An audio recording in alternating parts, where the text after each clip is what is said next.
We'll never have that. We, as a nation, right now, we know that our nation is crumbling because we don't have this foundation.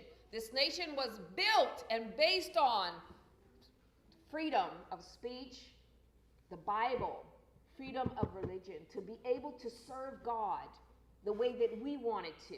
And we want to serve in this church. We want to serve God through the principles and the morals, the commands that are found in this Bible.